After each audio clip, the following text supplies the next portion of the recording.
আর এটা সবসময় আমাদেরকে আহ্বান করবে। আর শাইতানু ইয়াইদুকুমুল ফাকর, শয়তান তোমাদেরকে দেউলিয়াত্বের প্রতিশ্রুতি দিবে। অন্য কথায়, যখন আপনি হালাল পথে চলবেন, শয়তান আপনাকে প্রতিশ্রুতি দিবে তুমি সুযোগ হারিয়ে ফেলছো, তুমি বঞ্চিত হচ্ছ, সবাই কত মজা করছে, তুমি অনেক মজা করতে পারতে, তুমি আরো অর্থ উপার্জন করতে পারতে, তুমি আরো ইন্দ্রিয় সুখ উপভোগ করতে পারতে। সেই সব সময় আপনার কাছে বিজ্ঞাপন দিতে থাকবে বিকল্প পণ্যের, বিকল্প পন্থার, নিজের কামনাকে চরিতার্থ করার। কিছু যায় আসে না যে কতটুকু কোরআন মুখস্থ করেছেন, কিছুই যায় আসে না যে কি পরিমাণ তাহাজ্জুদ আপনি পড়েছেন, এগুলো কোনোটাতেই আসে যায় না।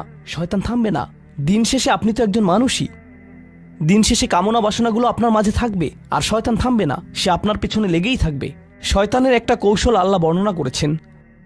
তার মনস্তাত্ত্বিক কৌশলটি হল যায়্যানা লাহুমুশ শাইতানু আমালাহুম। শয়তান তাদের কাজগুলোকে তাদের কাছে আকর্ষণীয় করে দেয়। শয়তান আপনার কাছে আসবে, আপনাকে প্রলুব্ধ করবে, তখন আপনি বলবেন হ্যাঁ এটা খারাপ,